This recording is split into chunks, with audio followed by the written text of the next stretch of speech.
청년은 줄고 소규모 농가는 더 힘들어지는 우리 농업의 열악한 현실을 앞서 두 차례에 걸쳐 보도해드렸습니다. 오늘은 이런 농업 현실에 대한 대안을 한 걸음 더 집중 취재했습니다. 김초롱 기자입니다. 2030년, 앞으로 7년 정도 남은 머지않은 미래입니다. 전문가들은 이때부터 농업 분야에 충격이 예상된다고 말합니다. 보통 70살 이후 영농 규모를 줄이고 75살 이후 은퇴하는 것으로 조사됐기 때문인데요. 고령 농가가 전체의 절반 이상이라 1차 베이비붐 세대가 농업에서 물러나는 2030년엔 일할 사람이 부족해져 그야말로 농업 기반이 흔들릴 수 있는 겁니다. 또 지역 경제도 영향을 받게 됩니다. 고령화가 진전될수록 지역의 경제도 어려워질 수 있고 그분들의 삶의 질도 어려워질 수 있고 그리고 그분들의 삶을 일정 정도 담보해줘야 되는 지자체의 부담도 늘어나는 등 계속 악순환이 이어질 수 있다는 점에서 정부도 이런 상황을 알고 있기에 국정과제로 청년 농업인 육성을 제시했습니다. 2027년까지 청년 농업인 3만 명 육성이 목표입니다. 2020년보다 3배 정도 많은 규모인데요. 주요 방향에 대해 들어봤습니다. 새롭게 이제 도시 청년들이 농촌에 진입하는 것을 지원하고 있고 저희가 초기 소득과 농지, 자금과 그리고 또 주거까지 지원하려고. 이를 위해 정부는 영농정착 지원금을 월 최대 110만 원으로 늘리고 그 대상도 4천 명으로 2배 확대했습니다. 또 기존의 농지 정책을 바꿔 농지를 먼저 임대한 뒤 매도할 수 있도록 했습니다. 이 밖에도 여러 정책들이 있는데요. 정작 농업 현장에선 이런 정책들이 와닿지 않는다는 목소리가 있습니다. 정부가 수억 원을 융자해준다는 말을 듣고 막상 가보면 조건이 까다로운 겁니다.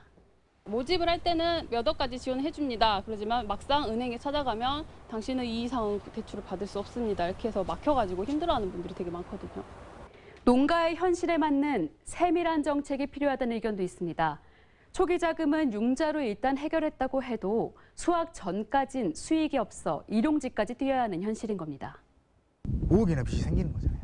그게 지원되는 것도 아니고 다 빚이고 처음에 들어오면 아예 수확을 해야 자기 것이 생기는 거기 때문에 그러면 그 전에 아무것도 없잖아요, 돈이. 이 밖에 청년농의 경우 대부분 소규모 농가에서 여러 밭작물을 키우는 방식으로 농업을 시작하는데 그에 대한 지원도 미흡하고 지원을 받기 위한 절차도 복잡하다는 주장도 나옵니다.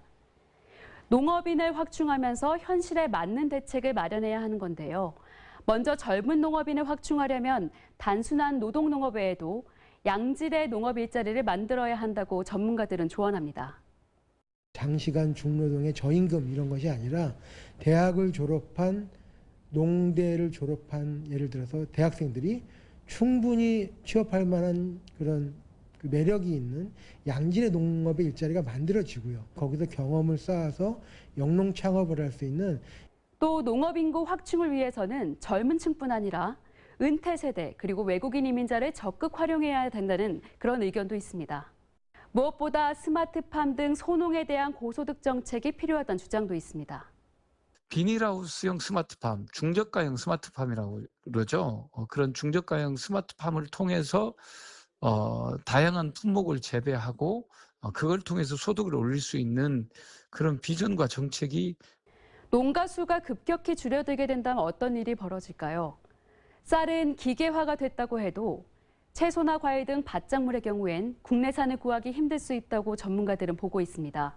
그렇게 되면 수입에 의존할 수밖에 없고 가격 등도 예측하기 힘들게 됩니다. 정부와 지자체의 적극적인 관심과 현실적인 정책이 시급합니다. MBC 뉴스 김초롱입니다. 언제 어디서나 내 손 안의 뉴스. 광주 MBC 뉴스 유튜브 구독으로 함께하세요.